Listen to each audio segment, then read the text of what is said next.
vas rester debout. Et nous allons dans Colossiens 2, le verset 26. Ainsi donc, comme vous avez reçu le Seigneur Jésus-Christ, marchez en lui. Comme vous avez reçu le Seigneur Jésus-Christ,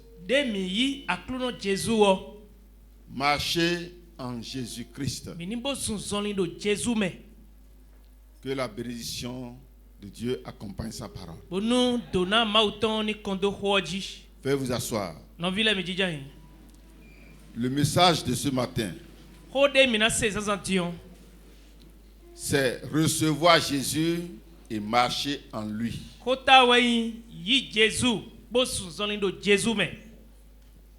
Amen.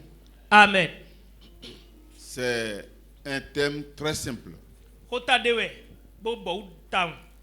Recevoir Jésus et marcher en lui. Alléluia. Amen. La réception de Jésus et la marche en Jésus sont deux choses totalement différentes. Amen. Amen. Je dis bien la réception de Jésus. Accepter Jésus et marcher avec Jésus, c'est deux choses totalement différentes.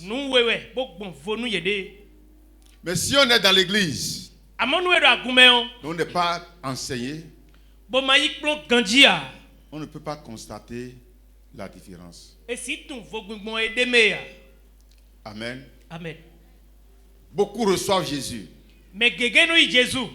et ils ne marchent pas en Jésus.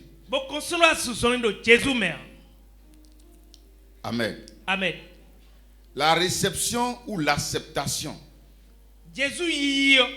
travaille avec notre foi pour nous faire accepter de quitter les idoles et les fausses adorations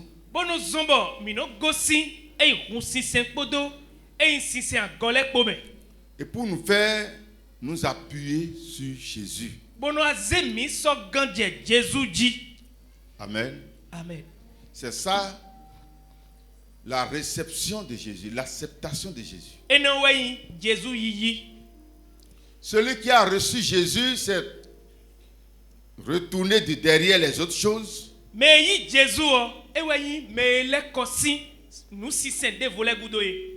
pour s'appuyer sur Jésus. Amen. Amen. On peut bien accepter les miracles et la protection de Jésus sans accepter Jésus.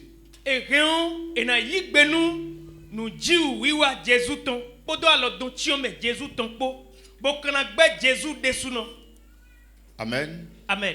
Donc il y a des gens dans l'église qui ont accepté les miracles de Jésus, mais qui n'ont pas accepté Jésus lui-même.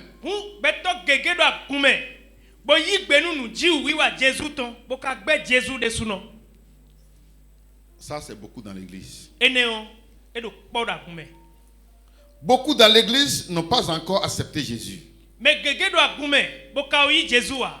Mais plutôt ces miracles.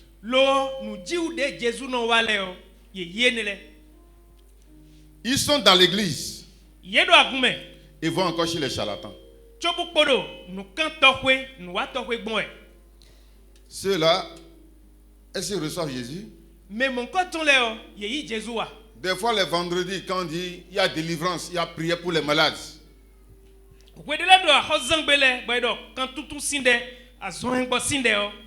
D'autres viennent pour dire, pasteur, prie pour moi. J'ai appris que ici, Dieu guérit.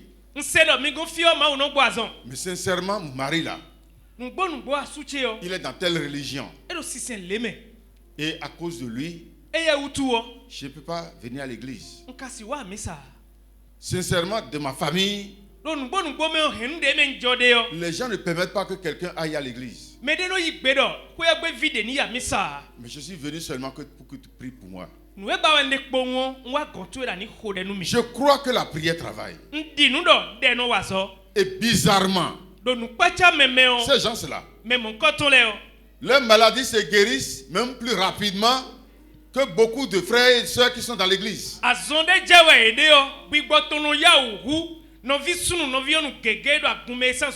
y a une femme qui est venue dans cette église, stérile pendant 14 ans. Et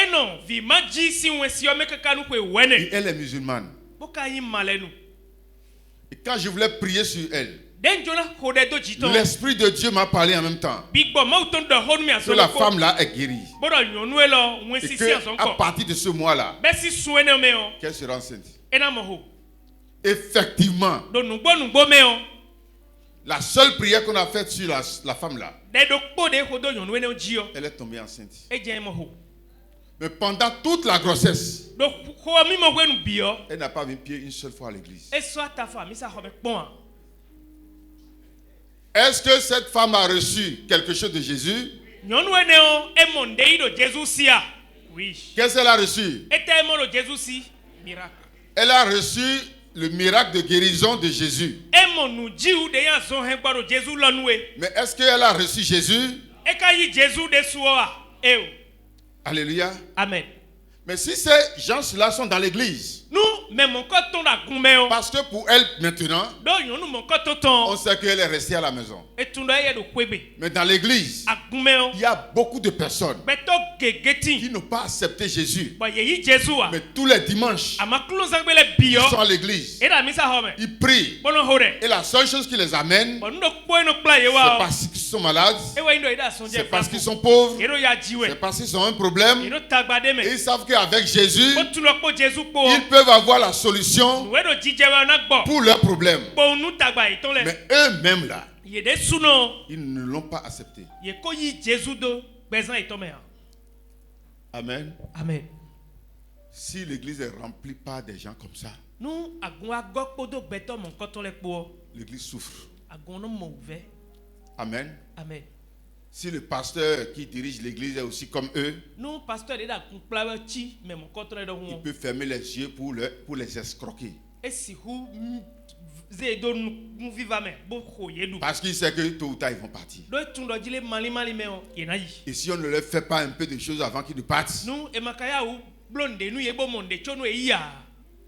ils vont partir. Ils ne sont pas venus pour rester. Parce qu'ils ne sont pas venus pour recevoir Jésus. Ils sont seulement venus pour recevoir les miracles de Jésus. Amen. Amen. Beaucoup comme ça sont dans l'église. Ils sont dans l'église et ils vont encore chez les charlatans. Ces gens de croyants sont ceux qui du jour au lendemain se retirent de l'église pour devenir fétichistes. Même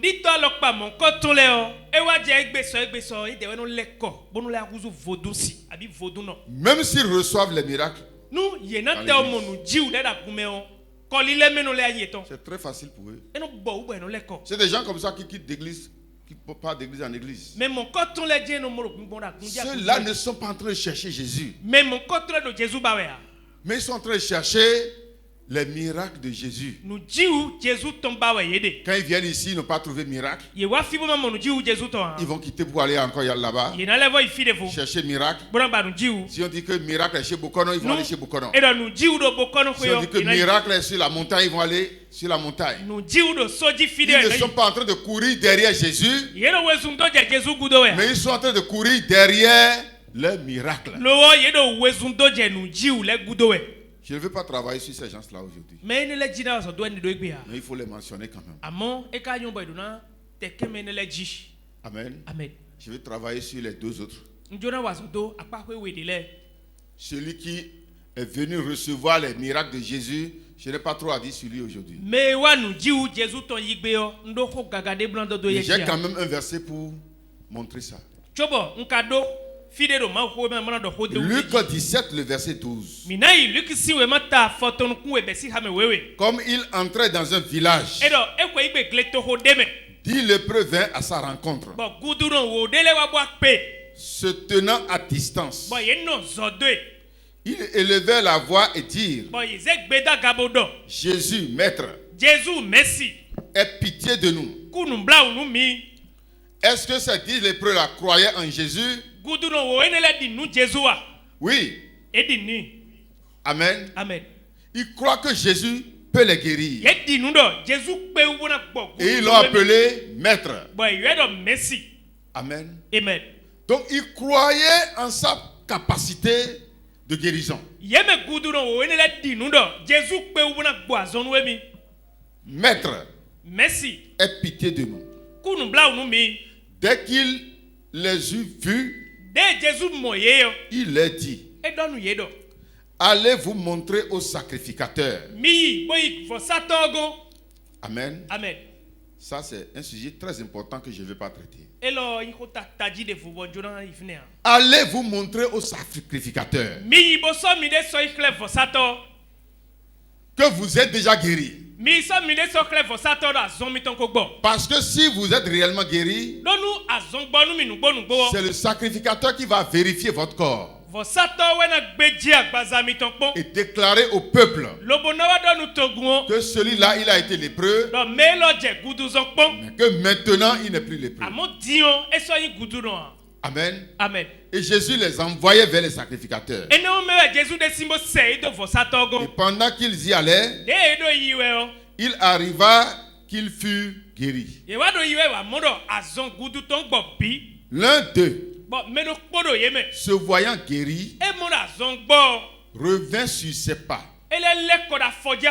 glorifiant Dieu à haute voix. Il tomba sur sa face aux pieds de Jésus et lui rendit grâce. C'était un Samaritain. Jésus, prenant la parole, dit: les 10 n'ont-ils pas été guéris? Et les 9 autres, où sont-ils? Ne s'est-il trouvé que cet étranger pour revenir et donner gloire à Dieu? Puis il lui dit: lève-toi, va, ta foi t'a sauvé. Amen. Amen. Tous les 10 ont cru. Tous les 10 ont reçu le miracle de guérison. Mais tous les 10 n'ont pas reçu Jésus. Alléluia. Amen. Je pose la question à chacun de vous ici. Je ne connais pas le nombre d'années que tu as déjà fait dans l'église. Est-ce que c'est à cause de miracles que tu es derrière Jésus, ou si c'est à cause de Jésus pour la vie éternelle que tu es derrière Jésus?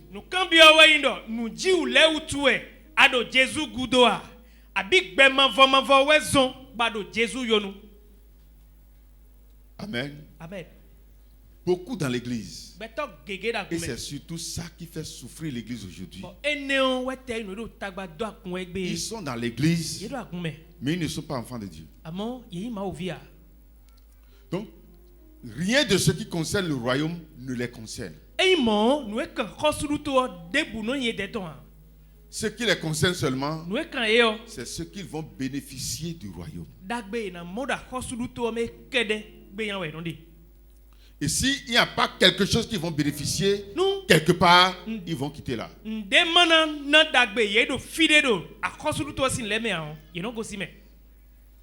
Amen. Amen. J'en ai beaucoup eu dans cette église. Et j'en aurai encore beaucoup. Amen. Amen. Quelqu'un qui vient à l'église, chaque fois on lui donne 2000. Oui, parce qu'il va faire le transport, il va manger, il va faire ceci. Il faut dire à frère Mathias ou ceux qui comptent l'argent de ne pas lui donner pendant 2 semaines pour voir. Mais mon coton Léo, et ni te quoi nous naïe nous segla webo na poro ina poro awe aji. Amen. Amen. Tu ne vas plus les voir ici. Nous à quoi nous naïe segla mele e bakbo asona moya. Ils ne viennent pas pour Jésus. Ils attendent que les gens, les enfants de Jésus cotisent les quêtes pour qu'ils prennent dedans. C'est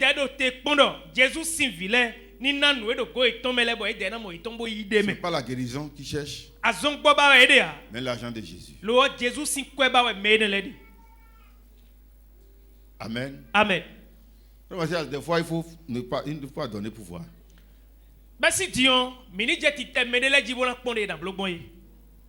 Hein? Si quelqu'un ne peut pas marcher de sa maison pour venir à l'église, ça, ce n'est pas Jésus qui cherche. Moi,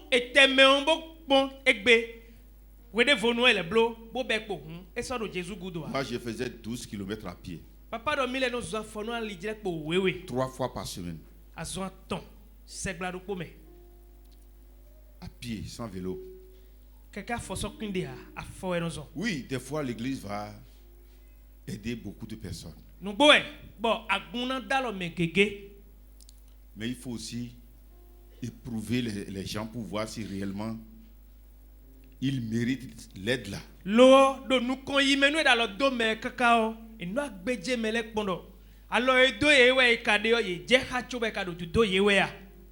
Est-ce que réellement ils sont dans le besoin? C'est pourquoi j'ai dit aux frères qui ont un peu de moyens dans l'église. Il y a des gens qui connaissent les couloirs. Ils ne viennent pas chercher Jésus. Une femme nous a trompés comme ça ici. Avec même ordonnance. Elle est venue chez moi pour prendre 15 000. Au loger là, pour lui, c'est beaucoup. Même si lui n'a pas d'argent, c'est 2 000 francs qui est dans sa poche, elle prend.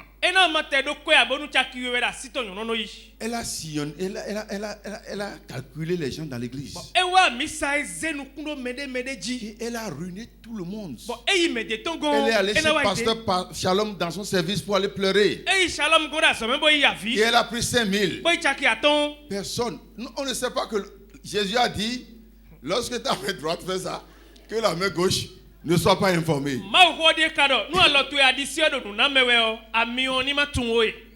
Tout le monde a fait ça un peu. Elle a ramassé beaucoup d'argent dans l'église. Avec le même problème.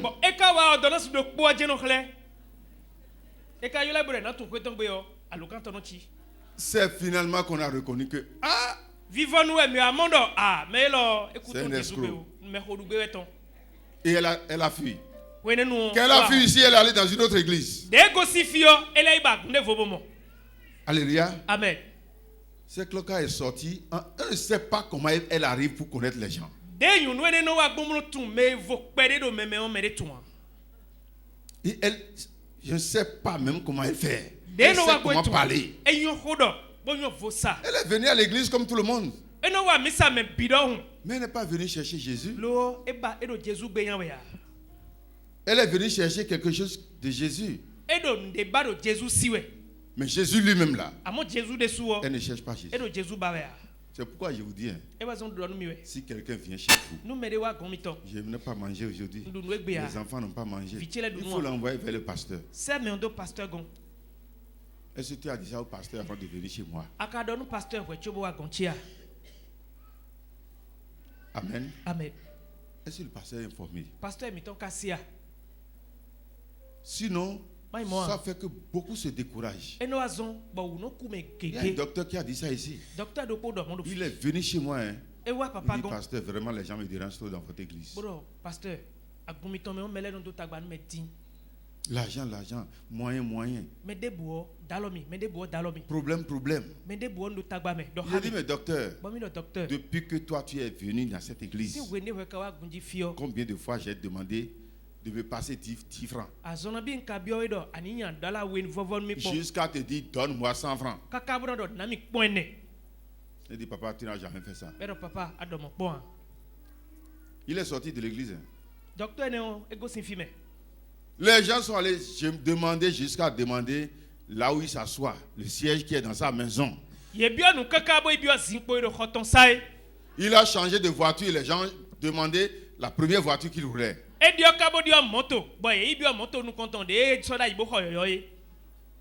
Il dit, mais c'est quoi ça? Je suis resté dans le catholique. Mais je n'ai jamais vu ça. Votre église là, il y a la puissance de Dieu. Hein? Mais les gens dérangent trop. Alléluia. Amen. Ils ne sont pas en train de chercher Jésus. Mais ils cherchent le bien de Jésus.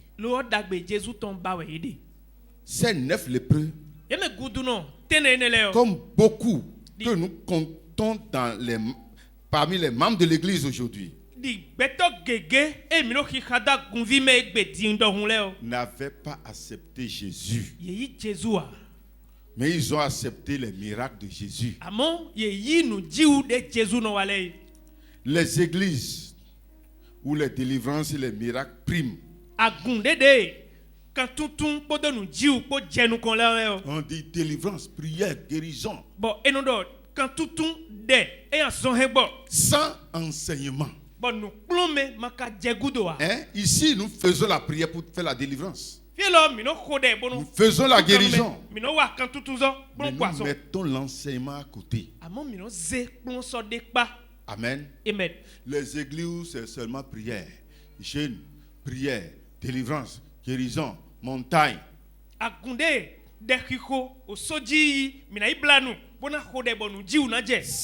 Sans enseignement.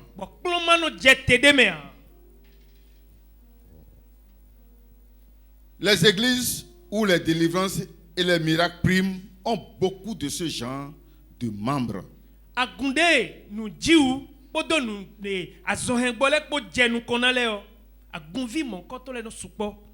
Des membres sur qui ces églises ne peuvent pas compter.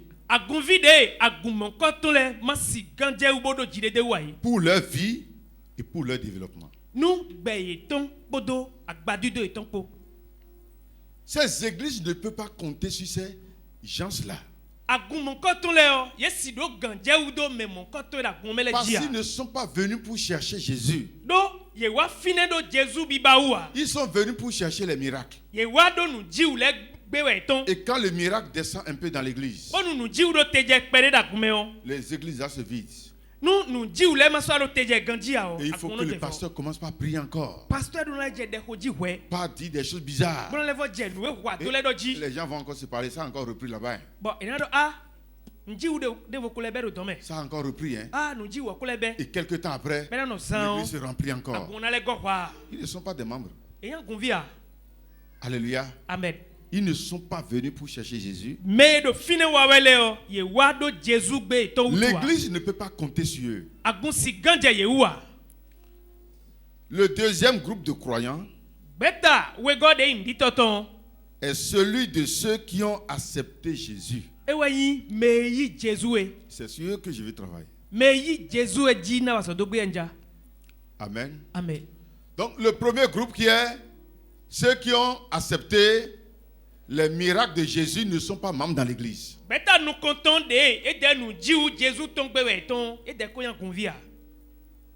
Ce sont des opportunistes. Ils viennent chercher quelque chose et s'ils trouvent ça, ils vont repartir. Je me rappelle d'une femme ici qui est venue chez moi à la veille de Noël. Non? Son corps est comme la peau de caïman. Elle m'a salué, sa main c'est comme couteau. Elle est en train de mourir. Ils ont fait beaucoup d'hôpitaux. Je pense que vous vous rappelez de la dame là. Bien sûr. Amen. Amen. Et j'ai prié pour elle un samedi. Et quand elle est allée à la maison, elle est allée à la douche. Et en se lavant, tous les cailloux sont tombés.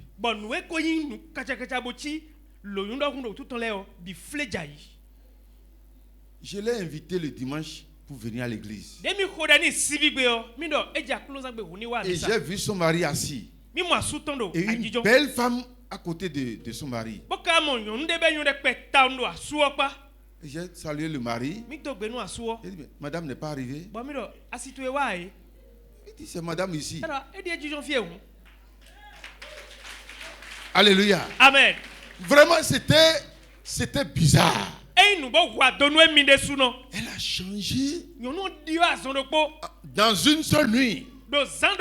Toutes les cailles sont tombées. Et la dame là est devenue belle. Son mari est un tailleur. Il est allé au marché. Il a payé une tenue. Et il m'a cousu un boubou sans me mesurer. Je ne sais pas où j'ai déposé la chemise là. C'est celui-là. C'est une seule fois que j'ai porté. Amen. Amen. Il dit, papa, je n'ai jamais vu ça. Moi, je ne sais pas que cette femme-là ne va pas faire 3 ou 4 mois dans l'église. Moi, je sais qu'il n'y a pas quelque chose qui va encore faire quitter cette femme de cette église.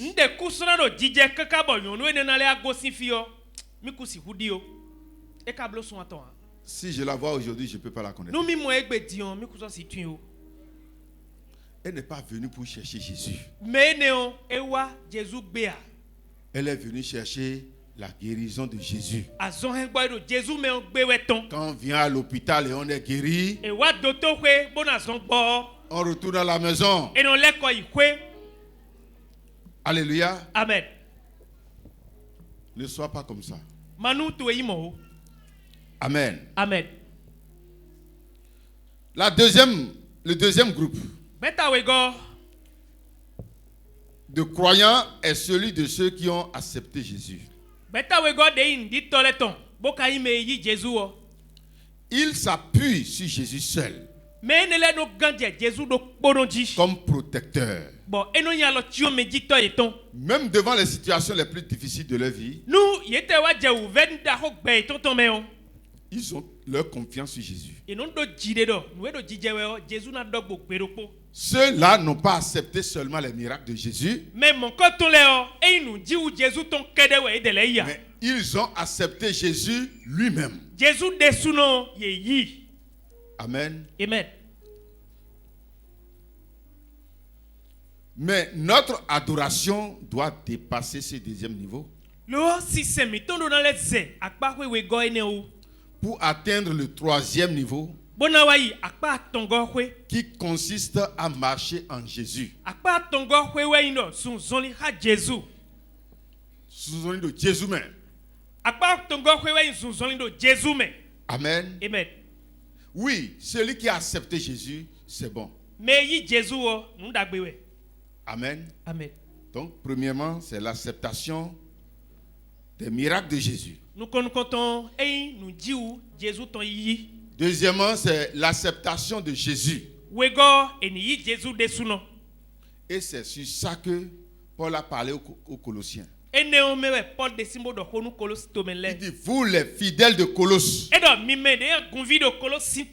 vous avez déjà accepté Jésus. Mais ne vous arrêtez pas là. Après avoir accepté Jésus, marchez aussi en Jésus. Et notre thème, c'est pour développer la différence entre accepter Jésus et marcher en Jésus.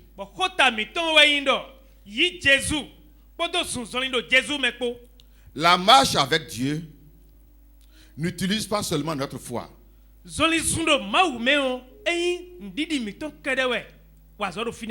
mais ça utilise plus notre conscience. Accepter Jésus, c'est un travail dans notre foi. accepter les miracles de Jésus, c'est un travail dans notre foi. Mais marcher en Jésus, travaille avec notre conscience. Amen. Amen. Il y a beaucoup qui sont dans l'église qui n'utilisent pas la conscience pour adorer Dieu. Mais ils utilisent seulement leur foi. C'est la conscience qui te dit, si tu fais comme ça, la ménage, c'est bon. Mais la foi te dit, Jésus l'a fait pour moi. Jésus est mort pour moi. Je reçois au nom de Jésus. Ça, c'est la foi. Amen. Amen. C'est ça qui est recevoir Jésus. Mais ce que Jésus utilise, l'Esprit de Dieu utilise ta conscience pour faire. C'est ça qui est la marche en Jésus. Donc beaucoup reçoivent Jésus, mais ils ne marchent pas en Jésus. Nous devons donc accepter les miracles de Jésus. Accepter Jésus lui-même. Et en troisième position, marcher en lui. Amen. Amen. Si tu es dans l'église et tu ne reçois pas les miracles de Jésus, les catholiques vont te dépasser.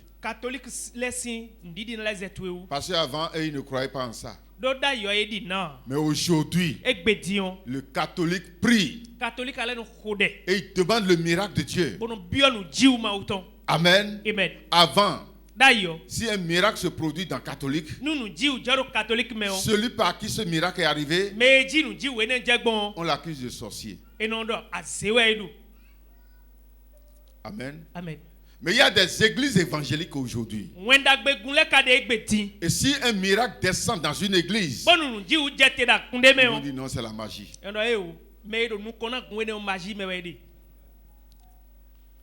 Ils sont en train de rejeter le miracle de Dieu. Le vrai enfant de Dieu, celui qui est nourri par la vraie parole de Dieu, ne peut jamais ignorer le miracle. Au temps des apôtres, on alignait les malades. Et lorsque Pierre passe, l'ombre de Pierre seulement guérissait les malades. Ceux qui ont aligné les malades, c'est parce qu'ils croient au miracle de Dieu. Et si quelqu'un dans l'église, il ignore le miracle de Dieu, il va vivre difficilement.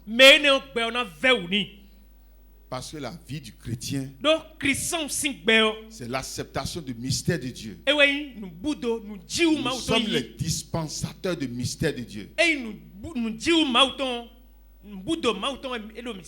Amen. Amen. Si tu es enfant de Dieu et tu ne crois pas au mystère, tu ne crois pas au miracle, moi je vais douter de ta position d'enfant de Dieu. Donc moi je reçois le miracle de Jésus. Tu peux le recevoir ou le rejeter. Mais moi je vous dis, ma vie, mon ministère, les vies de mes enfants, tout de moi est géré par le mystère de Dieu. Je vous dis la vérité. Tout autour de moi, c'est le mystère. Parce que je crois au mystère. Je crois au miracle. Je sais que mon Dieu est le Dieu de miracle. Il est le Dieu de miracle. Il est le Dieu de miracle. Jésus est le Dieu de miracle. Il est le Dieu de miracle. Il sauva Daniel de la fosse au lion. Il sauva Jonas du poisson géant, il ressuscita Lazare de la mort. Il est le Dieu de miracle. Comment je serais en train d'adorer un Dieu de miracle et ne pas être un chrétien de miracle? Amen. Amen. Je crois en ce Dieu de miracle. Mais ça ne s'arrête pas là. Si je m'arrête là, les païens me dépassent. Parce que les païens aussi croient en leur fétiche de miracle. N'est-ce pas? Les féticheurs croient en leur fétiche de miracle. Les charlatans croient en leur gris-gris de miracle. Et si ma foi s'arrête seulement sur la réception du miracle de Dieu, ça veut dire que je ne dépasse pas les païens. Amen. Amen. Deuxième étape, je reçois Jésus lui-même. Je m'appuie sur lui. Même dans des temps difficiles. Même devant la persécution. Qu'est-ce qui va m'enlever de la main de Jésus? Alléluia. C'est l'apôtre Paul qui a dit ça, non? Qui nous séparera de l'amour de Christ? Ça veut dire qu'il a reçu Jésus. Il est rentré dans le deuxième groupe, ça. Amen. Amen. Ceux-là s'appuient. Ils n'ont pas d'autre secours que Jésus. Mais la foi ne s'arrête pas là. La foi va au troisième étape, qui signifie marcher en Jésus. Et je vais travailler sur le mot marcher maintenant. Amen. Amen. Nous avons connu comment accepter les miracles de Dieu. Comment accepter Dieu. Amen. Amen. Maintenant, comment marcher en Christ? Comment marcher avec Dieu? C'est ça qui est la vraie foi. C'est ça qui révèle réellement que quelqu'un est en Christ. Amen. Amen. Croire, l'accepter dans son cœur, se confier complètement en lui ne suffit pas. Amen. Amen. Si c'est seulement comme ça que tu adores Dieu, ta foi finira par avoir des problèmes. Amen. Amen. La foi marche aussi en Christ. Et j'ai trouvé deux racines du mot marcher.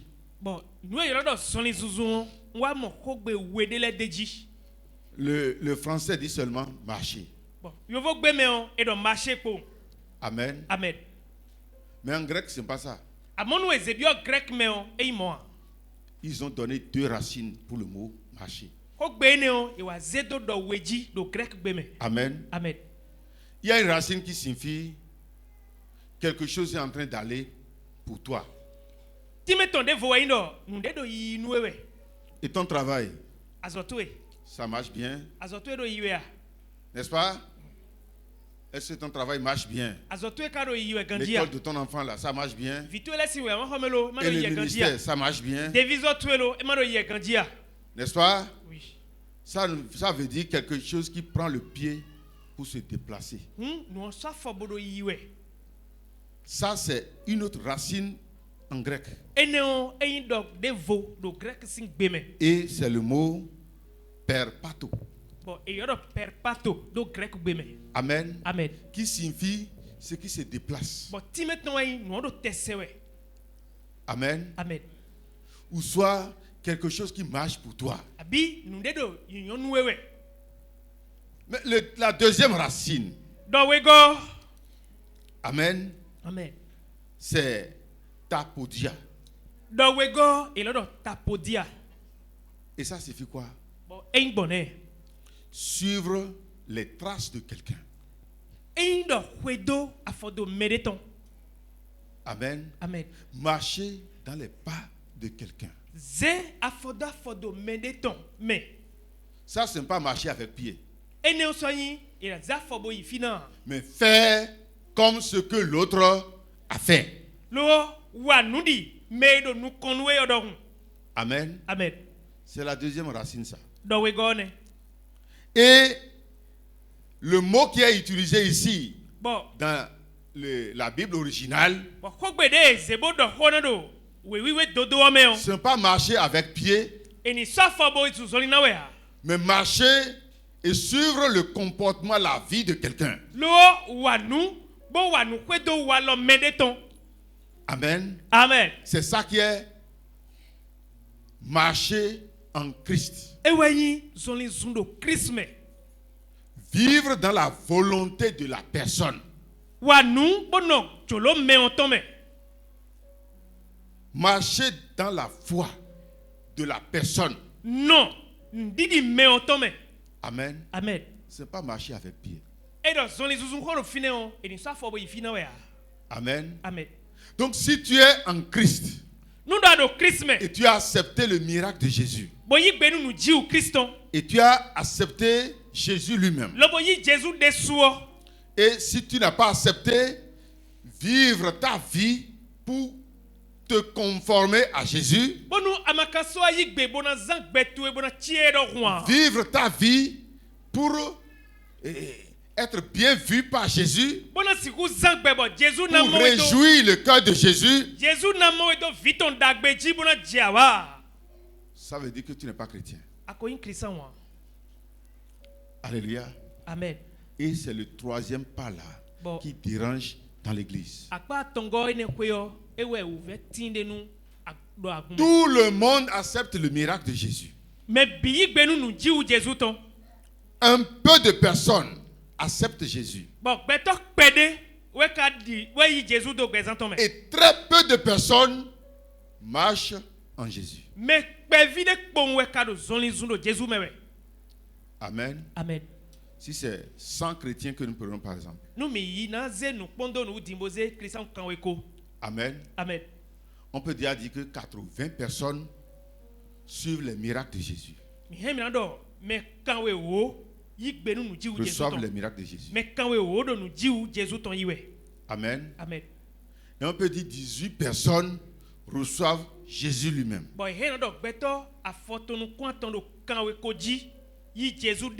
Et c'est seulement 2 personnes qui marchent en Jésus dans l'église.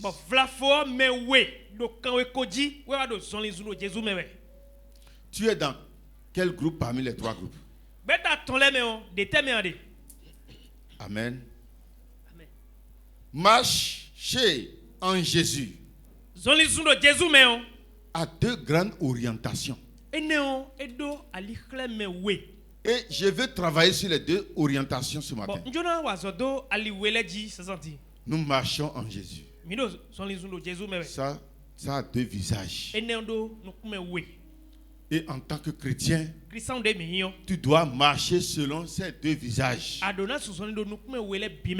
Le premier visage, c'est vivre selon le modèle du Christ. La vie du Christ est un modèle pour nous. Et tous ceux qui sont réellement en Christ prennent Jésus comme modèle. Modèle de prière.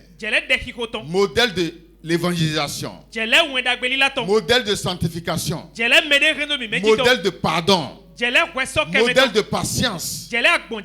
Tout ce qui est en Jésus est un modèle pour nous. Et lorsque nous nous présentons devant une situation, nous devons chaque fois nous poser la question: et si cette situation arrivait à Jésus, comment lui il allait traiter ça? Alléluia. Amen.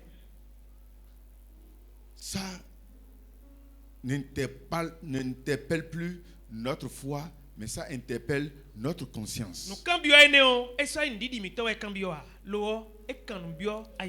Tu peux avoir la foi et rejeter la conscience. Et le rejet de la conscience va tuer la foi. Paul a dit ça dans le livre de Jacques, non? Il dit que la foi sans les œuvres meurt. Amen. Amen. Donc la vie du chrétien, c'est une vie qui parle à sa conscience. Et si je faisais comme ça? Et si je ne faisais pas ça? Est-ce que c'est bon? Si je vis comme ça là, est-ce que je suis réellement chrétien? Ça c'est la marche avec soit en Christ. Amen. Amen. Dans 2 Thessaloniciens 3, le verset 7. La Bible dit, vous savez vous-même comment il faut nous imiter. Il faut nous imiter. Amen. Amen. Car nous n'avons pas vécu parmi vous dans le désordre. Paul a imité le Christ. Et c'est à cause de ça qu'il n'a pas vécu dans le désordre. Je vais vous poser une question ici. Quelqu'un peut être dans la foi et vivre en désordre? C'est une question que j'ai posée. Quelqu'un qui a vraiment la foi. Et ce n'est pas foi en démon, il a la foi en Dieu. Et il est aussi dans le désordre, c'est possible? C'est possible. Amen. Amen. Si ce n'est pas possible, dans Matthieu 24, Jésus a dit, ce jour-là, les gens me diront, n'avons-nous pas chassé les démons en ton nom? Qu'est-ce qui a chassé les démons? Avec quoi il a chassé les démons? C'est la foi. Au nom de Jésus. N'avons-nous pas guéri les malades en ton nom? Et je leur dirai ouvertement, retirez-vous de moi, ouvriers d'iniquité. Vous êtes ouvriers. Vous avez travaillé dans la maison de Dieu. Mais votre travail a été fait dans le péché. Retirez-vous de moi. Je ne vous ai jamais connu. Amen. Amen. Quelqu'un peut être dans le péché et appliquer la foi. Amen. Quelqu'un peut bien sûr être dans le péché et appliquer la foi. Et la foi va lui marcher. S'il ne fait pas attention, c'est ça qui trompe beaucoup les pasteurs qui font l'adultère dans l'église. Parce qu'ils font ça. Ils viennent à l'église, ils prient, les gens sont guéris. Ah, mais si Dieu a refusé ça, est-ce que Dieu va accepter mes prières? Ils sont trompés. Ils vont rester dans ça pour aller en enfer. Amen. Amen. Quand nous étions jeunes, on passait de champ en champ pour labourer, pour faire des jobs aux gens, pour prendre l'argent. Et comme ça, il y a des jeunes de mon âge. Je leur prêchais la parole de Dieu. Ils n'ont pas accepté. Et ils sont allés travailler quelque part. Et un jeune a volé l'argent. Et en ce temps-là, il y a un féticheur à Djidja.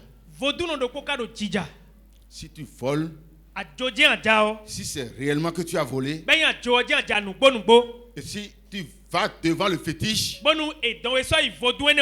et on met la chose à ton cou là. Le fétiche va te frapper. Tu seras en train de rouler par terre. Jusqu'à ce que si on n'enlève pas ça, ça peut te tuer. Amen. Amen. Et ils ont amené tous les jeunes qui travaillaient ensemble là chez le fétiche. Mais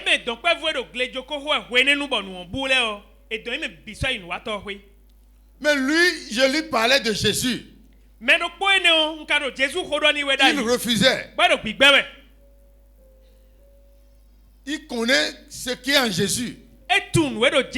Parce que devant lui, on a prié pour beaucoup de personnes. Mais lui ne voulait pas accepter Jésus. Quand on les a alignés devant le fétiche, lui, il est allé rester complètement derrière. Et quand on pousse quelqu'un devant le fétiche, on lui met la chose au cou. Le fétiche n'attrape pas la personne. Amen. Amen. Lui sait bien que c'est lui qui a volé. Quand il fait un pas, il dit au nom de Jésus. Quand il fait un pas, il dit au nom de Jésus. C'est comme ça qu'il est arrivé devant le fétiche. Il a dit au nom de Jésus. Et ils ont placé la chose à son cou. La chose ne l'a pas attrapé.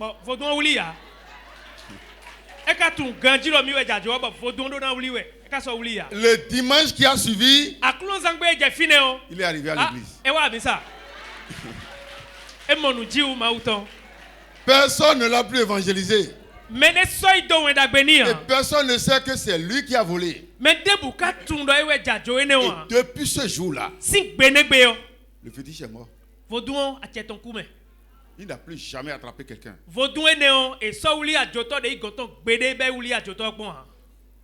Il est détruit, le fétiche est fini comme ça. Et finalement, le fétiche aussi est mort. Amen. Amen. Et c'est lui maintenant. Il a fait déjà beaucoup de temps dans l'église. Et il est fort dans l'église et il travaille beaucoup dans l'église. Un jour, il a dit qu'il va faire témoignage. C'est le jour-là on arrive fatigué. Alléluia. Amen. Il dit qu'on lui parlait de Jésus et il a refusé. Mais c'est tout ce qui s'est passé, il a tout dit. Est-ce qu'il n'a pas la foi? Et il est dans le péché, non? Est-ce que malgré son péché là, la foi n'a pas marché? Alléluia, la foi a marché. Mais cette foi ne peut pas le sauver. S'il est resté dans ça, jusqu'à finir sa vie, il va en enfer. Jésus va dire, je ne t'ai jamais connu. Amen. Amen. Et c'est ce qui se passe. L'apôtre Paul dit, vous savez vous-même comment il faut nous imiter. Car nous n'avons pas vécu parmi vous dans le désordre. Tu as la foi. Tu reçois Jésus. Mais tu ne vis pas la vie de Jésus. Tu vis dans le désordre. Toi, femme mariée, tu as encore des pneus secoués partout. Alléluia. Amen. Mais tu pries, Jésus va accepter ta prière. Le charlatan va se lever contre toi. Il ne va pas réussir. Parce que tu as reçu Jésus. Amen. Amen. Tu as reçu Jésus. Amen. Amen. Mais tu n'as pas reçu le salut de Jésus. Tu as reçu sa protection. Mais le salut pour la vie de ton âme là. Tu n'as pas reçu ça. Philippiens 1, 27. Seulement Conduisez-vous d'une manière digne de l'évangile de Christ.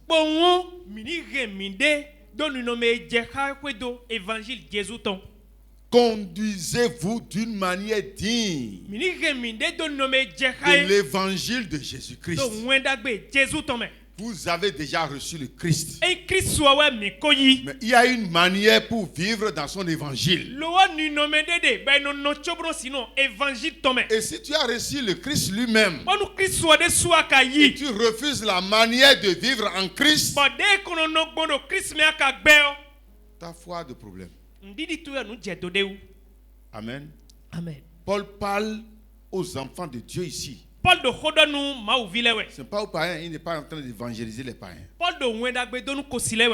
dit aux enfants de Dieu de Philippe.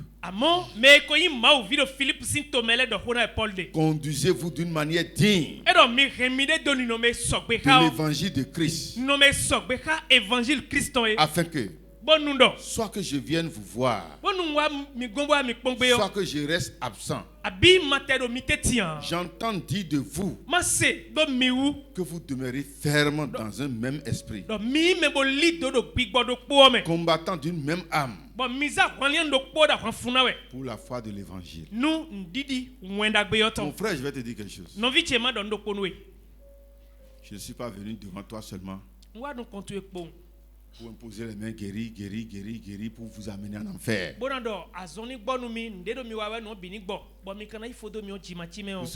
serez riche pour aller en enfer. Ce n'est pas ça ma mission. Amen. Amen. C'est de vous amener à imiter les pas de Christ. À vivre dans ce que Christ a vécu. Éphésiens 4, verset 1. Je vous exhorte donc, moi le prisonnier dans le Seigneur, à marcher d'une manière digne de la vocation qui vous a été adressée, en toute humilité et douceur, avec patience, vous supportant les uns les autres avec charité, vous forçant de conserver l'unité de l'esprit par le lien de la paix. Et dans Colossiens 1:10. On a lu tout à l'heure ce verset, non? On a lu un verset dans Colossiens. Non, on n'a pas encore lu ça. Non. Amen. Amen. Colossiens 1:10. Pour marcher d'une manière digne du Seigneur. Le Seigneur que tu as accepté là. Il y a une manière de vivre pour lui plaire. Qui est digne de lui.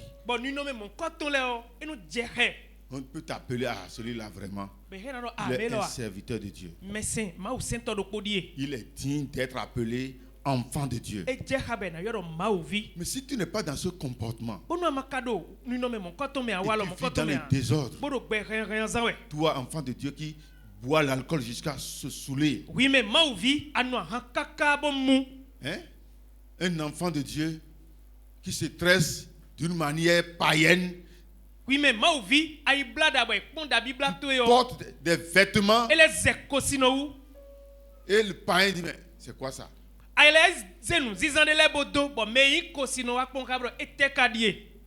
Toi, enfant de Dieu, est-ce que cette vie est digne du royaume de Dieu? Une de mes filles a un problème à Azeke. Et j'étais à côté là. Ils m'ont invité. Je suis allé à Azeke. J'ai eu honte le jour là. Elle a porté slip rouge. Et le slip est vraiment... Elle est nue dans le marché. Et tout le monde dit, c'est toi son pasteur. C'est ce que vous enseignez ça. Celle-là maintenant va à l'église. Regarde le slip qu'elle a porté. J'ai eu honte le jour là. Alléluia. Amen. Le service Jésus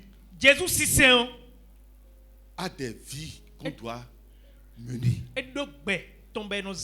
Amen. Amen. Et si tu ne veux pas mener cette vie, il faut mieux sortir de l'église. Les païens ont loué la maison avec toi. Et aussitôt que ton mari sort, quelqu'un vient. Et les païens sont là. Dimanche maintenant, elle va dire qu'elle va à l'église. Il faut voir ce qui se passe. Ta vie, est-ce que ta vie est une gloire pour le royaume? Ou soit une honte? Alléluia. Amen. Nous devons savoir que le troisième niveau d'adoration n'est pas seulement l'acceptation de Jésus, mais c'est la marche en Jésus qui est la vraie adoration.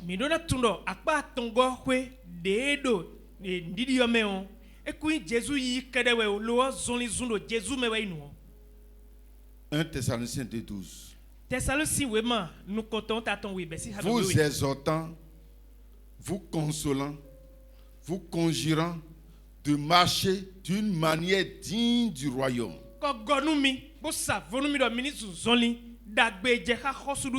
D'une manière digne de Dieu. Le Dieu qui vous appelle à son royaume et à sa gloire.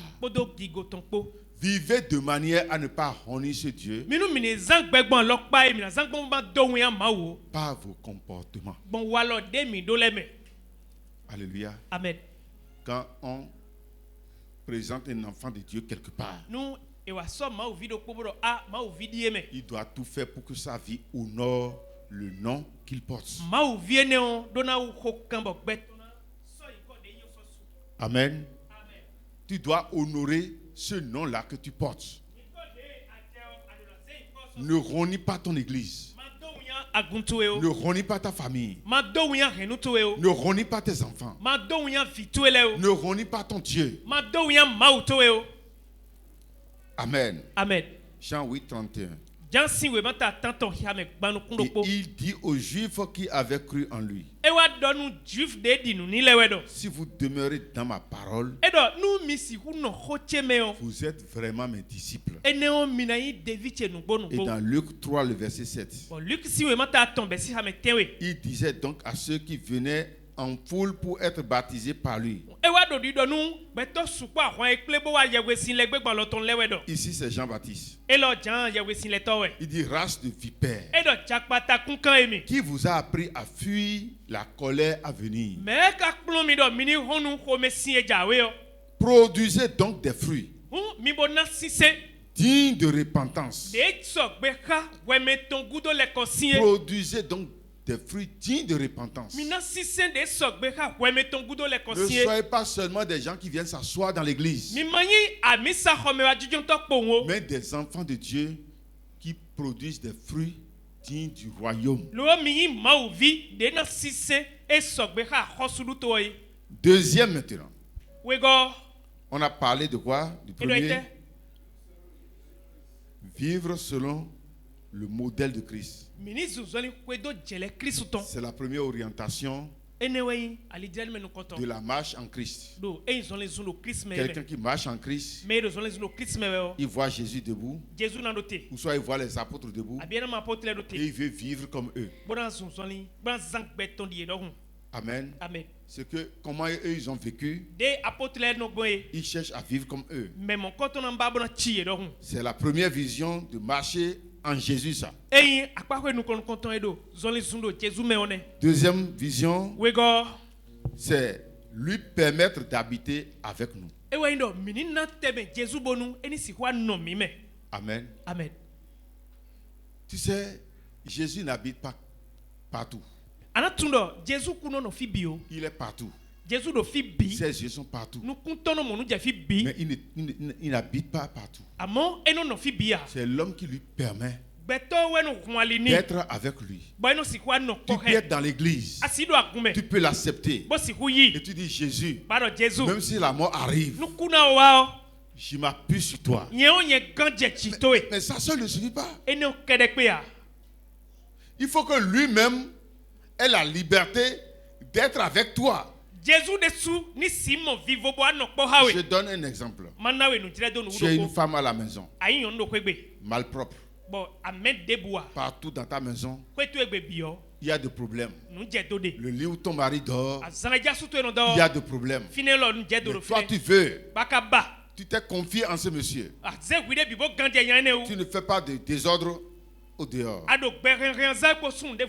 Et dans ta volonté là, c'est que ton monsieur soit toujours avec toi. Est-ce que le monsieur aussi ne veut pas rester toujours?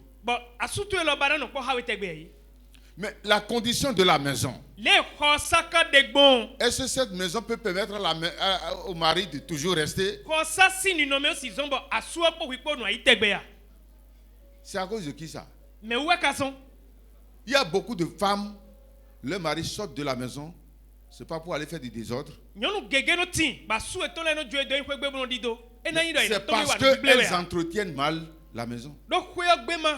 Soit quand le mari arrive, un petit problème, elle commence par crier sur lui. Le mari qui n'est pas habitué à ce genre de vie, un peu va commencer par quitter. Et finalement vous allez apprendre qu'il s'est marié au dehors. Parce que les hommes sont comme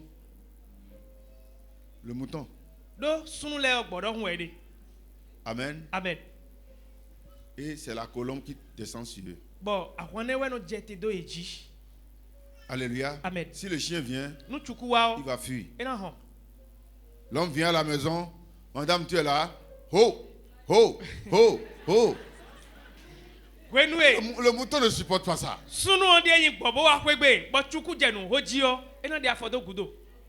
Mais quand la colombe est descendue, et colombe a commencé à descendre sur lui, il va rester. N'est-ce pas? Donc tu n'as pas arrangé la maison, tu n'as rien fait, mais dans ton cœur là, tu ne fais rien au dehors de mal. Mais tu veux que ton mari reste. Il ne reste jamais. Ce n'est pas à cause de lui. Et c'est la même chose que nous sommes en train de dire ici. C'est l'homme qui permet à Dieu d'être avec lui. Si tu ne respectes pas ces conditions, tu seras bien sûr dans l'église, mais Dieu sera très loin de toi.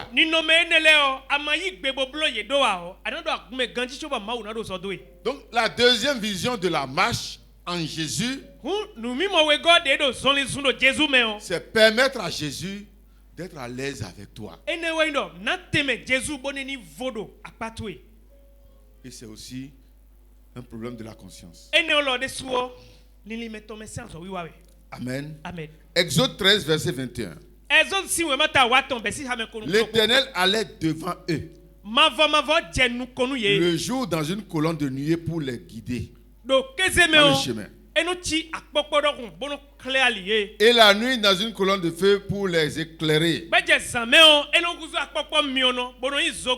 afin qu'ils marchassent jour et nuit. La colonne de nuée ne se retirait point de devant le peuple pendant le jour, ni la colonne de feu pendant la nuit. Pendant son temps là, la vie d'Israël plaisait à Dieu. Israël a permis à Dieu d'être avec eux. Je dis toujours pasteur et pêche. Si Dieu quitte vos églises, ce n'est pas à cause de pêche. Ce n'est pas à cause des fidèles. Si vous les pasteurs, vous permettez à Dieu d'être dans l'église, chaque fois que vous vous présentez dans l'église, l'onction de Dieu sera là. Mais si vous les pasteurs, vous chassez Dieu de l'église, vous serez en train de crier, vous serez en train de gêner, vous serez en train de prier, et vous n'aurez pas de résultat. Alléluia. Amen. C'est comme ça dans toutes les églises. Jésus a dit, je suis à la porte. Je frappe. Ça veut dire qu'ils ont déjà mis au dehors.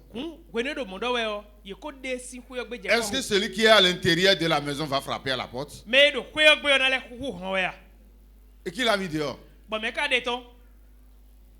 C'est comme ça aussi. Si tu veux que Jésus soit dans ta maison, si tu veux que Jésus soit dans ton atelier, ça dépend de comment tu traites l'atelier.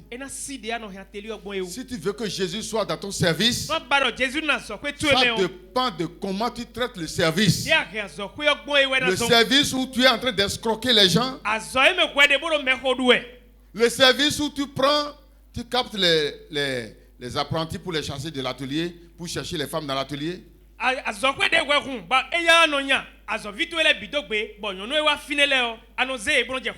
tu veux que Dieu aussi soit là.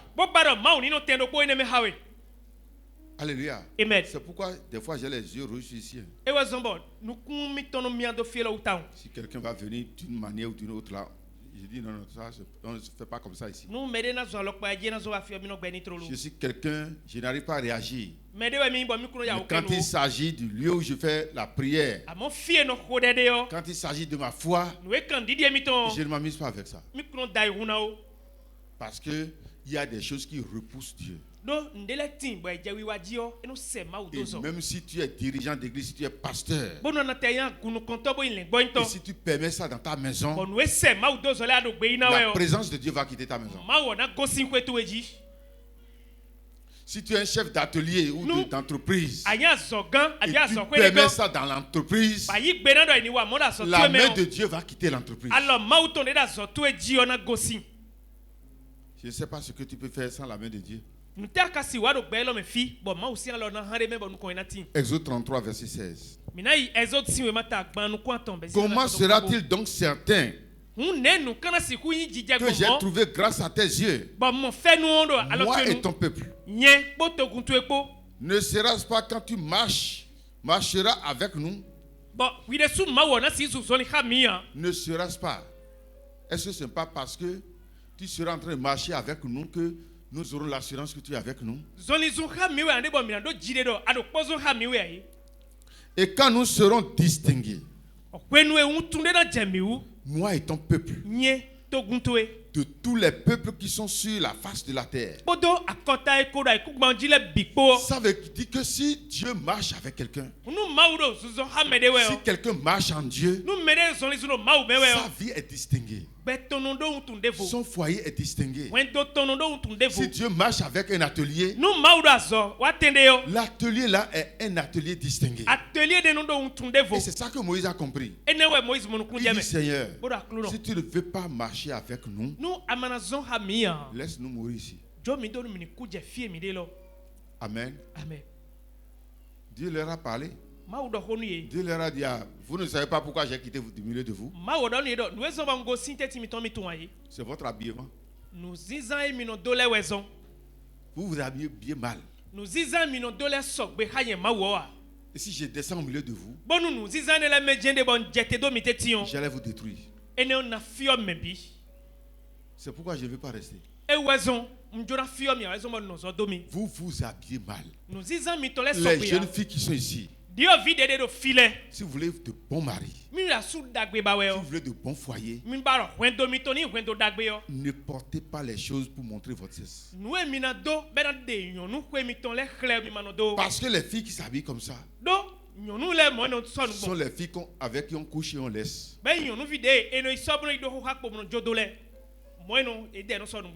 Mais les filles qui s'habillent bien, quelqu'un que moi je vais garder dans ma maison, les hommes qui cherchent beaucoup de femmes là, les femmes là à la maison,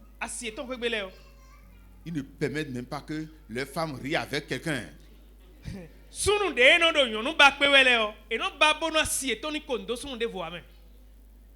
Parce qu'ils savent ce qu'il y a dedans.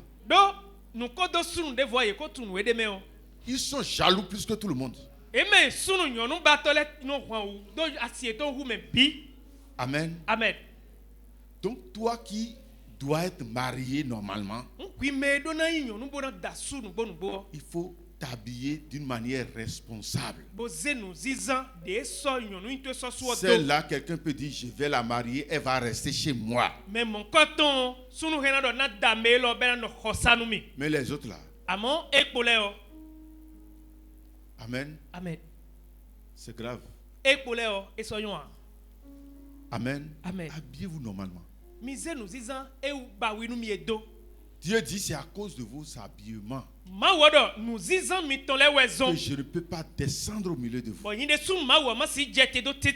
Et dans Marc 16, le verset 20, ici on parle des apôtres. Ils s'en allaient partout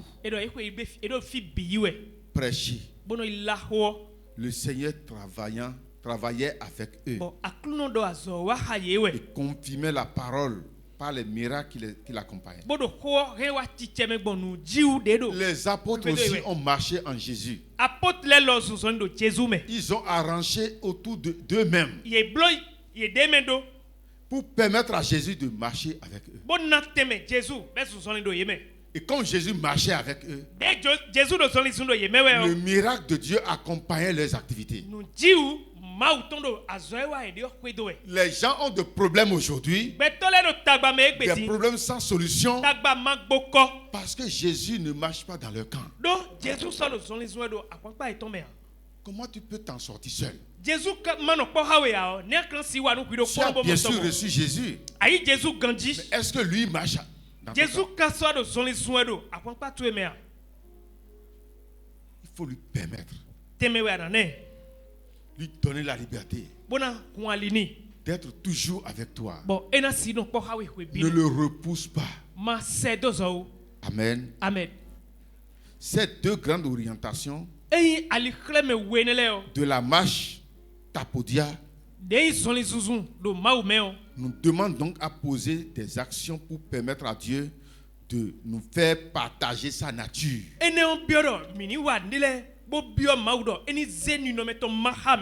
Lorsque tu marches en Jésus, tu permets à Jésus de marcher avec toi.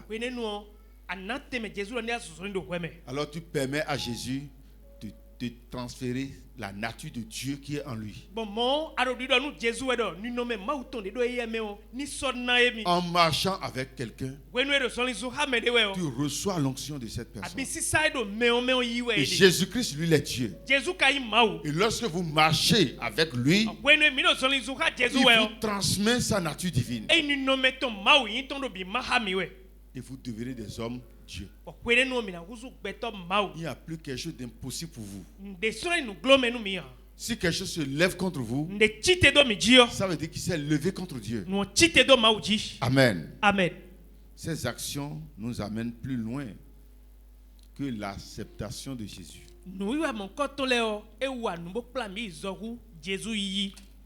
Ce n'est pas accepter Jésus qui est la finalité.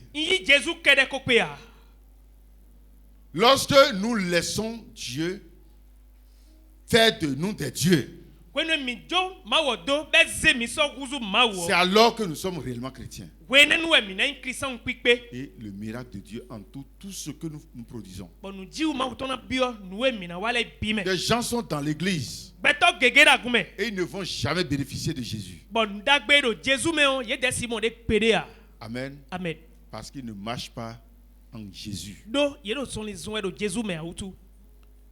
Premièrement, il faut chercher à être agréable à Jésus. À tout moment dans ta vie, qu'est-ce que je vais faire pour lui plaire? Si je vais faire telle chose et ça ne lui plaise pas, je vais me forcer. Je vais me forcer pour me libérer de ça. Donc chaque fois notre conscience est interpellée. Ce que je vais faire là, est-ce que ça plaît à mon Dieu? Si ça ne plaît pas à Dieu, même si c'est pour souffrir pour ça et abandonner ça, je vais accepter souffrir. C'est pourquoi je vous dis, si quelqu'un est en Christ et il n'est pas prêt pour souffrir, il ne peut pas être chrétien. Alléluia. Amen. Chaque fois dans le cœur du chrétien, cette question se pose toujours. Est-ce que je vis pour lui plaire? 2 Corinthiens 5, 7. Chapitre 5, verset 7. Car nous marchons par la foi et non par la vue.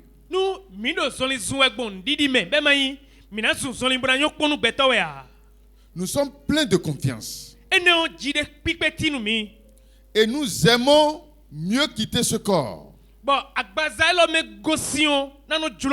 et demeurer auprès du Seigneur.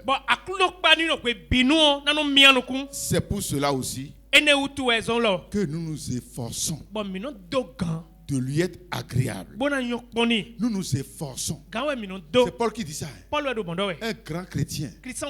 Et il dit pour être agréable à Dieu, je me force.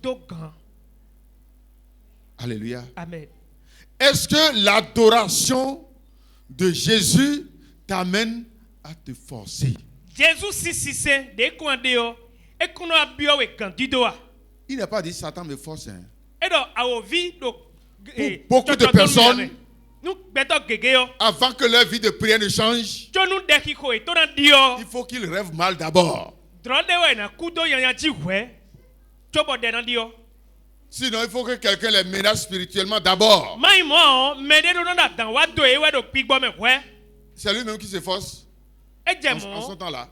C'est le diable qui le force à prier. C'est le sorcier qui le force à prier.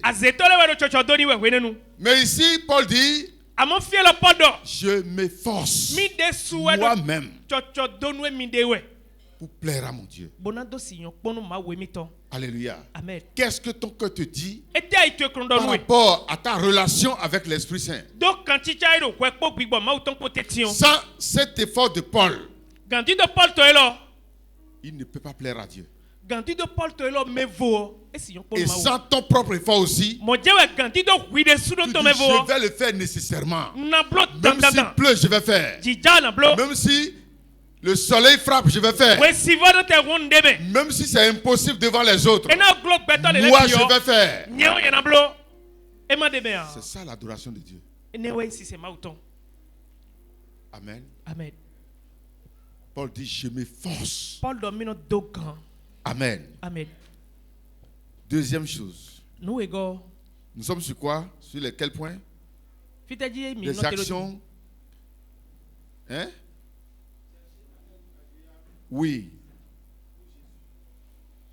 Les orientations de la marche avec Jésus nous demandent donc à poser des actions pour permettre à Dieu de nous faire partager sa nature. Donc les actions que nous posons là, je suis en train de citer ces actions. N'est-ce pas? Amen. En tant que chrétien, il y a des actions que nous devons poser pour permettre à Dieu d'être avec nous, de marcher avec nous. Et la première action, c'est quoi? Chercher chaque moment, chercher à lui plaire, à vivre pour lui plaire. Dans ta tête là, qu'est-ce que je vais faire? L'apôtre Paul a dit ça. Il dit que la femme mariée cherche comment vivre pour plaire à son mari. Et moi, je suis la femme de Jésus. Donc je dois aussi chercher comment je vais faire pour réjouir le cœur de Jésus. Qu'est-ce que je vais faire? Et le ciel va se réjouir à cause de ma vie. Il y a des fois que ça te demande de te forcer. Et je te dis la vérité, tout travail de Dieu qui réjouit le ciel demande que tu te forces. Si quelqu'un dans l'église ne veut pas se forcer et il devient pousse-pousse qu'on va traîner, sa vie ne va jamais donner la joie à Dieu. Ceux qui donnent la joie à Dieu, c'est ceux qui prennent le courage et ils s'efforcent. Même si c'est difficile, ils disent nous allons faire. Cela réjouit sur le ciel. Amen. Amen. Deuxième comportement, non? Amen. Amen. C'est le fait de grandir dans l'enseignement et dans la connaissance de Dieu.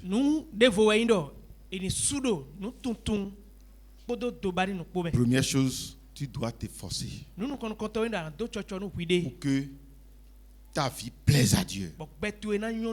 Deuxième chose, tu dois chercher à comprendre la parole de Dieu. Pour avancer dans la parole de Dieu. Alléluia. Amen. Parce que si tu ne connais pas, tu ne peux pas plaire à Dieu. Des fois, il y a des gens qui font des choses sans le savoir. Ils sont en train d'insulter Dieu des fois sans le savoir. Parce qu'on ne leur a pas enseigné ça. Hier dans la nuit, je lisais quelque chose. Et c'était Paul qui disait que les noms de ceux qui ont été écrits dans le livre de la vie avant la fondation du monde. J'ai lu ça rapidement hier. Amen. Amen. Et j'ai ri un peu. Parce que les chrétiens prient encore aujourd'hui. Seigneur, écris mon nom dans la vie, dans le livre de la vie. Amen. Amen. C'est dans le Nouveau Testament, j'ai lu ça hier. Et c'était Paul, c'est pas dans l'Apocalypse. Amen. Et il a parlé des gens dont les noms sont écrits dans le livre de vie. C'est Philippiens. Philippiens 4. Il dit au verset 3. Et toi aussi, fidèle collègue, je te prie de les aider. De les aider. Elles qui ont combattu pour l'évangile avec moi. Et avec Clément et mes autres compagnons d'œuvre, dont les noms sont dans le livre de vie. Amen. Amen. Ils sont déjà morts. Clément est mort. Il est vivant. Paul dit que son nom est déjà dans le livre de vie écrit. Et les chrétiens prient encore aujourd'hui. Écris mon nom. Écris mon nom. Ils prient. D'autres même disent, ils prennent le bic. Et les pasteurs vont dire, prenez le bic. Écrivez dans le livre. Écrivez votre nom. Et les gens commencent par fermer les yeux pour écrire leur nom.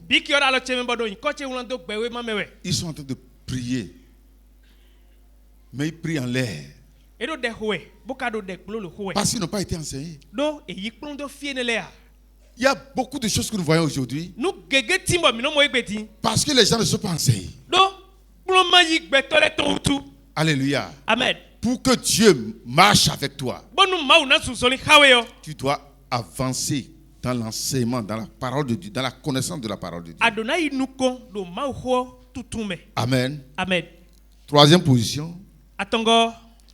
Tu dois être un sacrifice pour le royaume de Dieu. Et faire aussi des sacrifices au royaume de Dieu. Ça veut dire être et faire des sacrifices.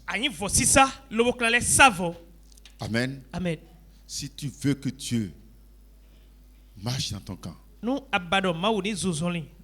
tu veux marcher en Jésus, et si tu mets le sacrifice à côté, ça ne pourra pas marcher pour toi. Alléluia. Amen. Tout de toi est pour le Seigneur. Et tu dois les disposer pour son royaume. Si tu refuses le sacrifice, ta foi sera seulement j'ai accepté Jésus. Et si c'est comme ça, ça ne garantit pas la vie de ton âme. Amen. Amen. Tu dois être prêt pour te sacrifier. Et tu dois aussi être prêt pour sacrifier tes biens. Sinon, tu as des problèmes. Alléluia. Amen.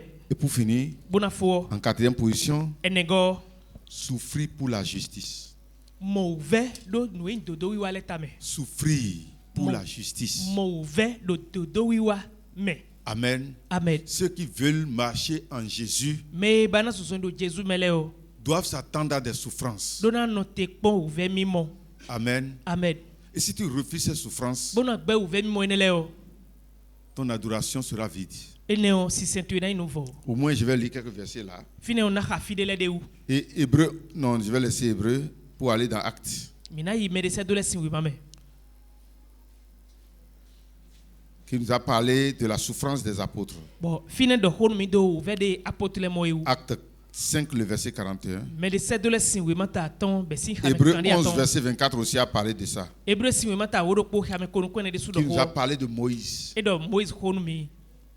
Lui, il est enfant du roi. Mais un juif. Amen. Amen. Mais il a dit un jour qu'il préfère être esclave que de toujours porter le titre d'enfant du roi. Amen. Amen. Il a enlevé tous les vêtements d'enfant du roi. Et il est rentré au milieu des esclaves. Amen. Amen. Parce que sa conscience lui dit: tu manges chez le roi, tu vis chez le roi, tes frères sont en train de souffrir. Mais il faut savoir que finalement, toi, tu es juif. Amen. Amen. Il faut accepter certaines souffrances à cause du Christ. Et c'est ça qui montre réellement que tu marches en Jésus. Amen. Amen. Philippiens 1, le verset 29. 1 Pierre 3, nous allons lire ce verset pour finir. Le verset 17. Qui nous dit: car il vaut mieux souffrir, si telle est la volonté de Dieu, en faisant le bien qu'en faisant le mal. Amen. Amen. Ne contourne pas la souffrance.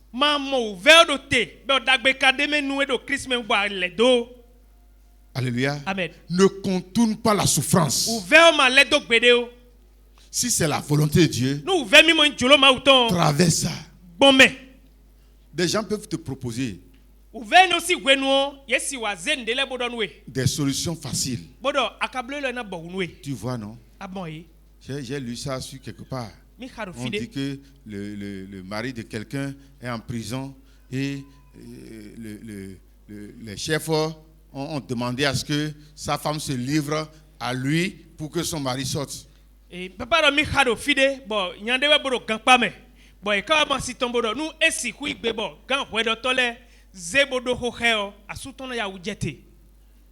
la femme là aussi. Amen. Amen. Toi, chrétienne, tu vas accepter ça? Même si ton mari va mourir, est-ce que ton Dieu n'est pas capable de sauver ton mari? Non, comme les conditions sont arrivées comme ça, faut mieux. Et tu vas passer dans le péché pour faire le bien.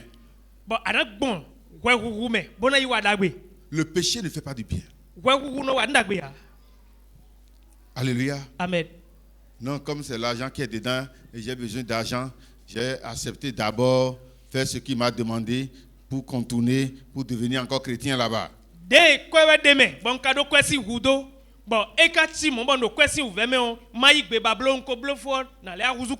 J'accepte perdre ce service. Je vais accepter perdre ce service. Amen. Amen. Je vais accepter perdre ce service. Amen. Amen. Et Dieu peut me laisser mourir comme ça. Mon frère, je te dis quelque chose ce matin. Il y a 3 points. Tu as déjà reçu les miracles de Jésus. Tu as peut-être reçu Jésus lui-même. Peut-être. Parce que je ne connais pas ta vie privée. Peut-être que dans ta maison, il y a encore des éventails de gris-gris.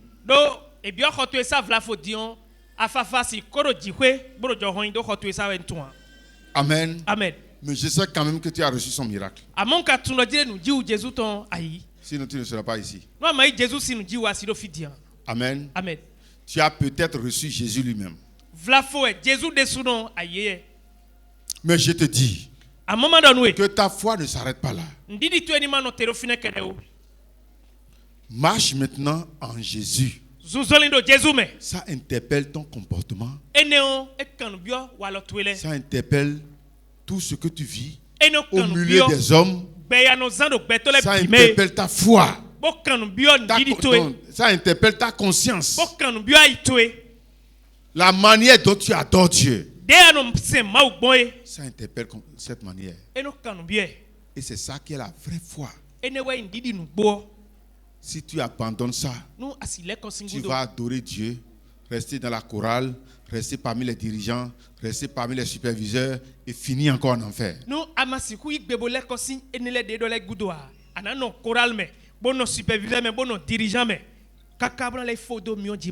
Je vais m'arrêter là. Que le Seigneur bénisse.